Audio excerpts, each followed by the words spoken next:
I guess I'm dressed to play You fuckers fucking gang affiliated with nothing but my name, man. I don't give a fucking motherfucking I'ma pull up with that stick and hit your motherfucking ass, man.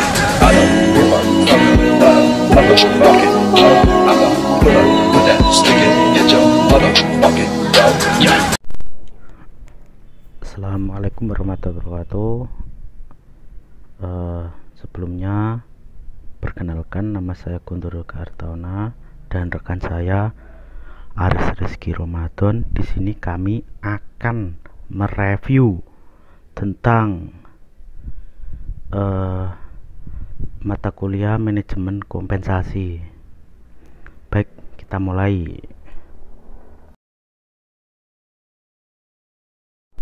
Jadi untuk yang pertama ini kita akan mereview tentang the pay model atau model pembayaran, dimana dalam bab ini kita belajar tentang perbedaan perspektif, bagaimana mempengaruhi pandangan kita tentang kompensasi. Kemudian yang kedua, di sini kita juga belajar tentang definisi kompensasi dan apa arti kompensasi itu sendiri, di mana arti kompensasi sendiri itu adalah imbalan.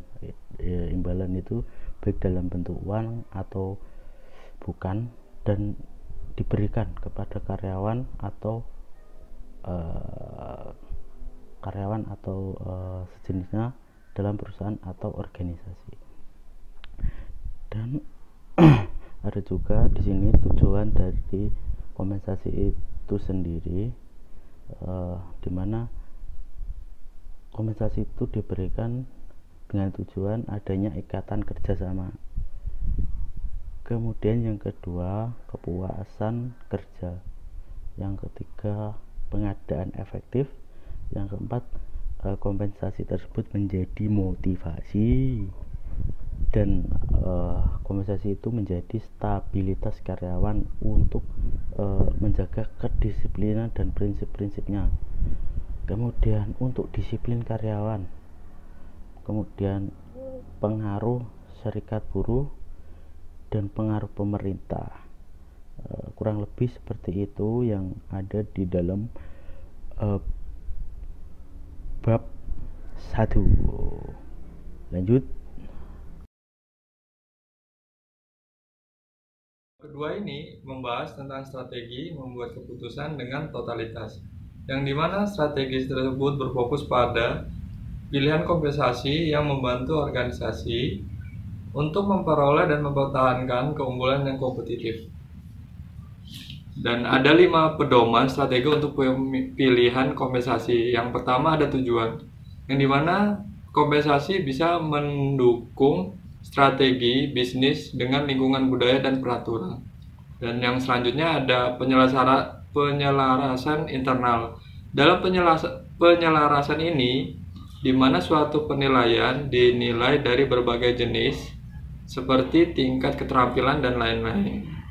Dan yang ketiga ada daya saing eksternal. Apa yang kita tawarkan untuk karyawan kita yang dimana bisa lebih bagus daripada pesaing. Terus selanjutnya ada kontribusi karyawan.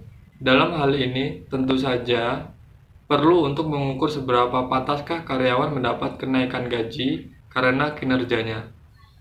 Terus yang terakhir ada pengelolaan, yang dimana dalam pengelolaan gaji karyawan itu terbuka dan harus transparan. Dan yang selanjutnya ada dalam mengemban strategi kompensasi terdapat 4 langkah yang harus dilakukan. Yang pertama ada menilai implikasi total kompensasi. Yang kedua ada memetakan strategi kompensasi total.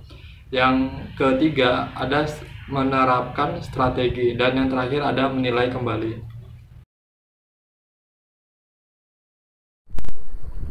Baik, untuk selanjutnya adalah chapter 3, dimana di chapter ini kita membahas tentang defining internal alignment atau mendefinisikan penjajaran internal.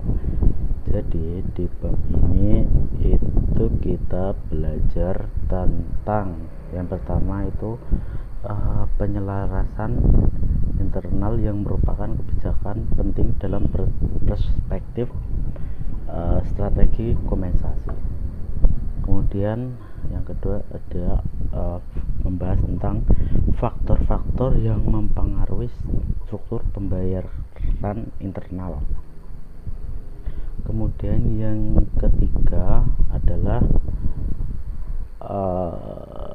tentang struktur internal, apa saja struktur internal, dan kemudian yang kelima adalah membahas tentang struktur khas dalam perguruan tinggi. Dan intinya di bab ini itu membahas penyelarasan internal dan bagaimana pengaruhnya terhadap karyawan, manajer, dan majikan dalam suatu organisasi. Dan kemudian penyelarasan internal ini mengacu pada hubungan upah di antara pekerja atau keterampilan kompensasi dalam satu organisasi. Jadi kurang lebih seperti itu pada bab 3. Lanjut.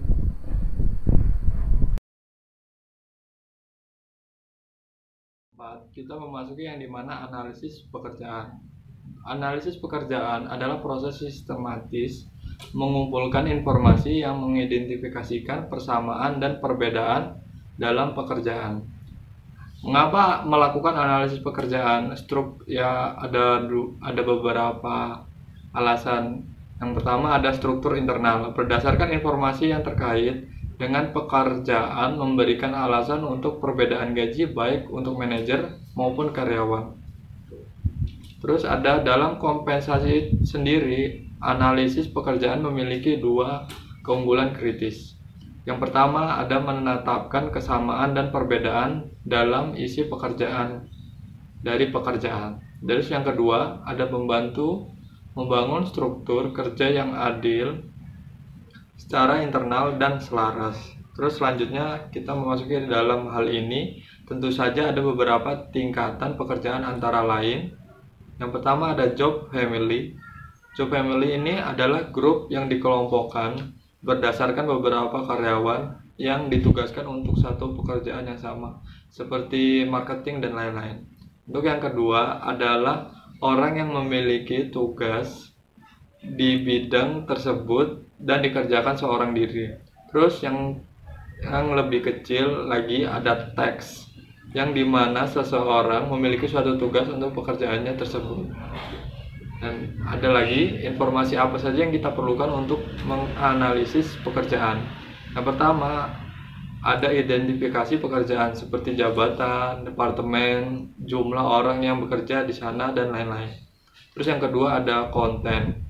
Yang dimaksud adalah seperti tugas unit kerja tersebut, apa saja yang dikerjakan pada unit kerja tersebut dan apa saja yang nanti akan dihasilkan di situ. Dan yang terakhir ada data karyawan yang diisi dengan kuesioner analisis posisi. Selanjutnya adalah bab 5, di mana di bab 5 ini kita belajar tentang mengevaluasi kerja dan menerjemahkan penyelarasan internal. Kemudian yang kedua pendekatan untuk evaluasi pekerjaan itu berbeda-beda, ada banyak jenisnya. Kemudian yang ketiga kita belajar kelebihan dan kekurangan menggunakan lebih dari satu evaluasi maksudnya evaluasi pekerjaan. Sebenarnya evaluasi pekerjaan itu terdapat banyak. Kemudian yang keempat, bagaimana, apa sih susahnya menggunakan evaluasi pekerjaan. Dan intinya dalam bab ini perbedaan dalam tarif yang dibayarkan untuk pekerjaan dan keterampilan yang berbeda itu mempengaruhi kemampuan manajer untuk mencapai tujuan bisnis mereka. Perbedaan itu bisa merupakan pada gaji, kemudian masih banyak sekali perbedaan. Kemudian ada banyak sekali evaluasi pekerjaan yang bisa kita lihat sendiri dalam materi ini. Kurang lebih seperti itu pada bab 5. Lanjut.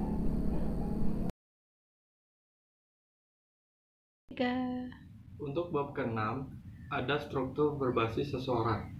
Yang pertama, ada struktur berbasis keterampilan ini bisa mengetahui luas dan besarnya keterampilan, kemampuan, dan pengetahuan seseorang yang memperoleh pekerjaan dengan relevan. Yang dimana analisis keterampilan adalah proses sistematis yang mengumpulkan informasi tentang keterampilan yang diperlukan untuk melakukan pekerjaan di suatu organisasi. Adapun tujuan untuk struktur berbasis keterampilan antara lain, yang pertama ada mendukung strategi dan tujuan.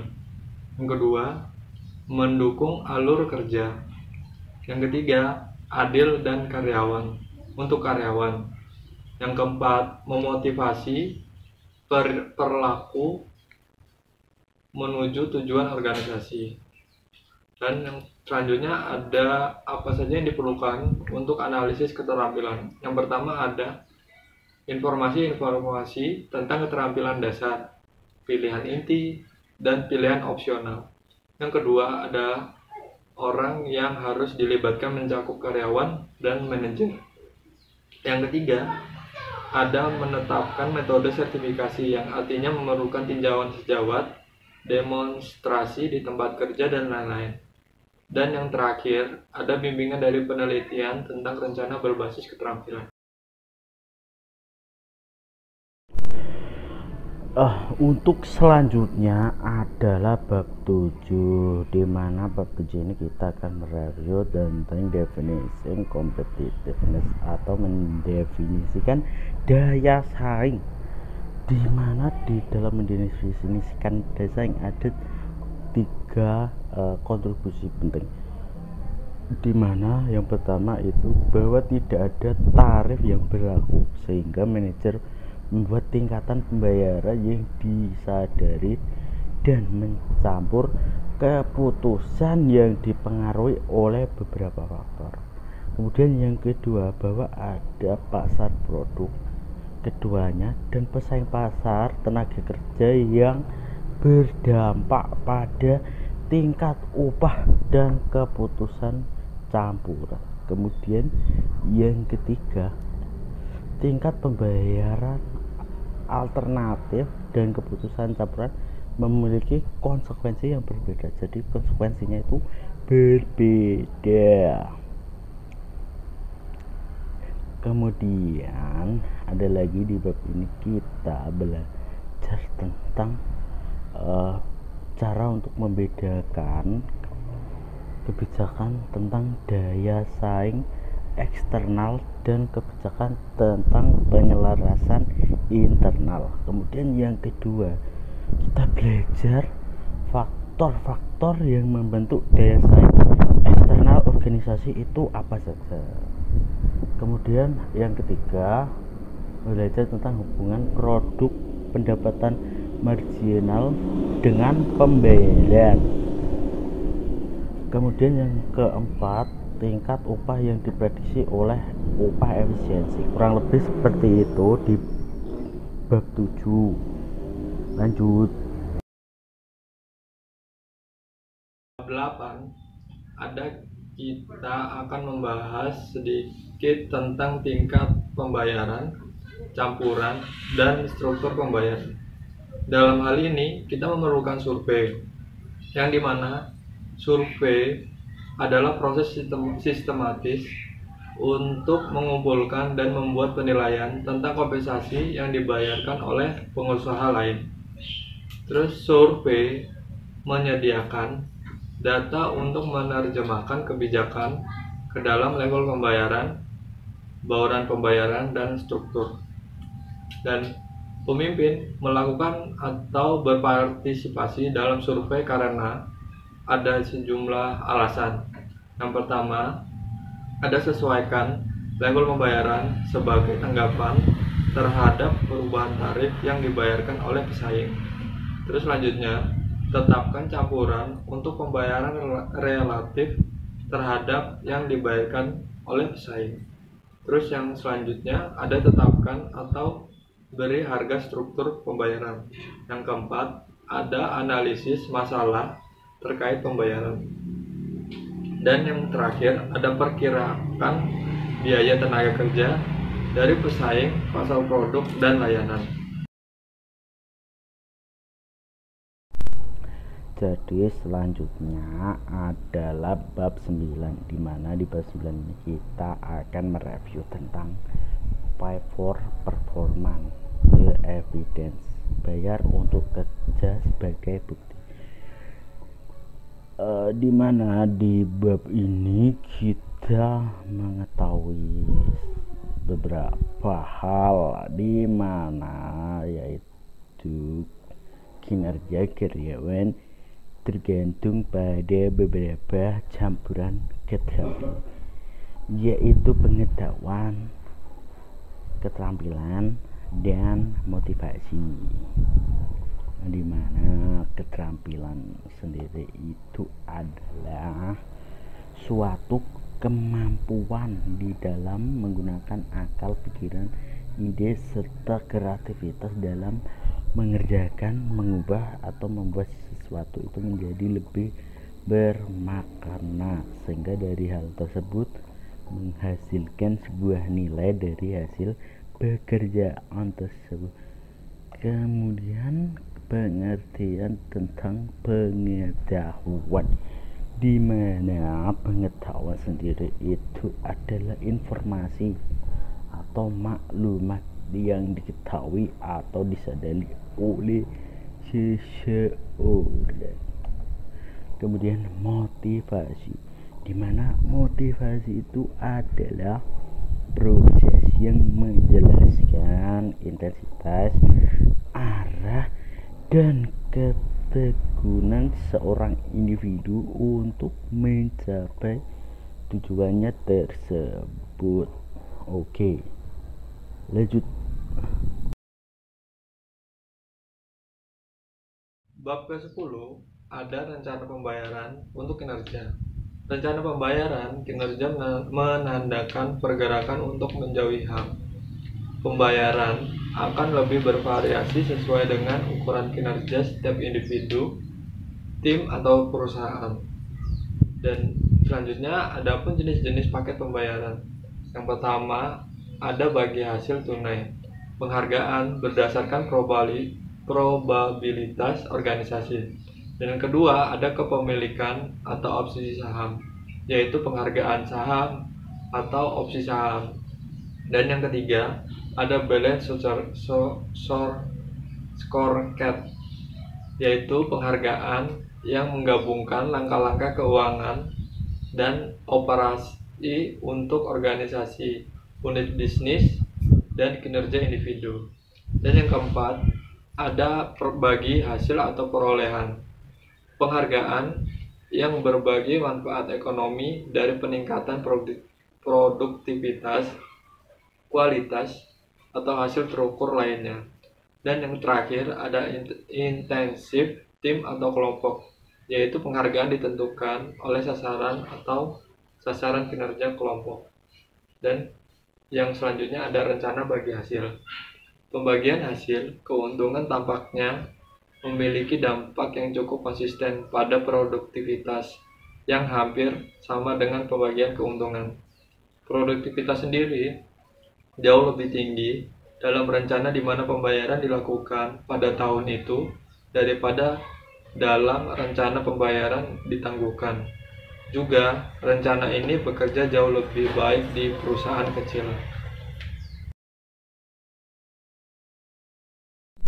Jadi untuk selanjutnya di bab 11 ini kita akan mereview tentang penilaian kinerja atau performance appraisal atau juga bisa disebut dengan tinjauan kinerja, evaluasi kinerja atau penilaian karyawan, di mana pengertiannya di sini adalah upaya menilai prestasi dengan tujuan meningkatkan produktivitas karyawan maupun produktivitas perusahaan itu sendiri.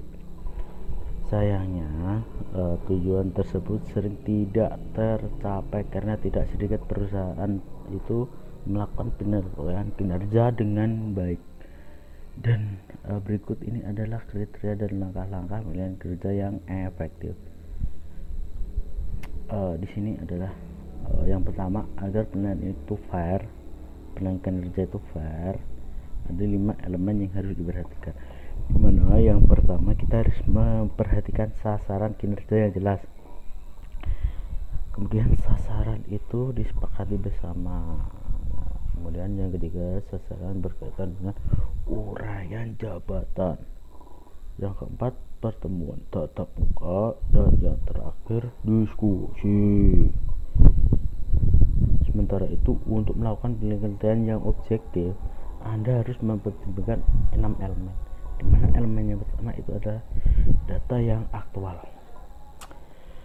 Kemudian yang kedua, perilaku karyawan positif dan negatif, keberanian untuk ketegasan Anda, sistem penilaian yang terstruktur, formulir yang tidak rumit, kemudian kemampuan menilai. Kurang lebih seperti itu pada bab 11. Lanjut. Dan yang terakhir ada di bab 12. Ini membahas tentang proses penentuan keuntungan. Bagian dari paket kompensasi total selain pembayaran untuk waktu bekerja diberikan kepada karyawan secara keseluruhan sebagian dengan pembayaran pemilik. Misalnya asuransi jiwa, pensiun, kompensasi pekerja, dan liburan. Adapun nilai keuntungan bagi karyawan antara lain, yang pertama ada harapkan tunjangan sebagai bagian dari total kompensasi mereka. Dan yang kedua ada tidak mengerti nilai sebenarnya dari keuntungan. Yang ketiga ada seringkali meremehkan keuntungannya.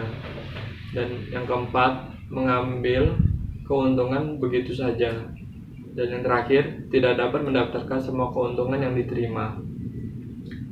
Selanjutnya ada paket keuntungan pembiayaan alternatif antara lain non-kontribusi, yaitu pemilik membayar total biaya. Dan yang kedua ada kontribusi, yaitu biaya dibagi antara pemilik dan karyawan. Dan yang terakhir ada karyawan dibiayai, yaitu karyawan membayar total untuk beberapa keuntungan. Baik, untuk review jurnal di sini saya akan membagikan suatu jurnal oleh Reri Vega Kaseda dari Fakultas Ekonomi jurusan Manajemen, dimana jurnal ini berjudul Kompensasi dan Motivasi, Pengaruhnya Terhadap Kinerja Karyawan pada PT Bangun Wanang Bavera Gas Company Manado, dimana tujuan dari penelitian ini jurnal ini adalah apakah untuk mengetahui apakah pengaruh kompensasi dan motivasi secara bersama terhadap kinerja karyawan pada PT Bangun Wanang Bavera Gas Company Manado. Dan kesimpulannya dalam penelitian ini adalah yang pertama, kompensasi itu memiliki pengaruh signifikan terhadap karyawan pada PT Bangun Wanang Bavera Gas Company Manado. Kemudian motivasi ini juga berpengaruh signifikan terhadap kinerja karyawan. Dan yang terakhir, kompensasi dan motivasi berpengaruh secara bersama dengan kinerja karyawan pada PT Bangun Wanang Bavera Gas Company Manado. Kurang lebih seperti itu reviewnya. Sekian, terima kasih. Playdate to you.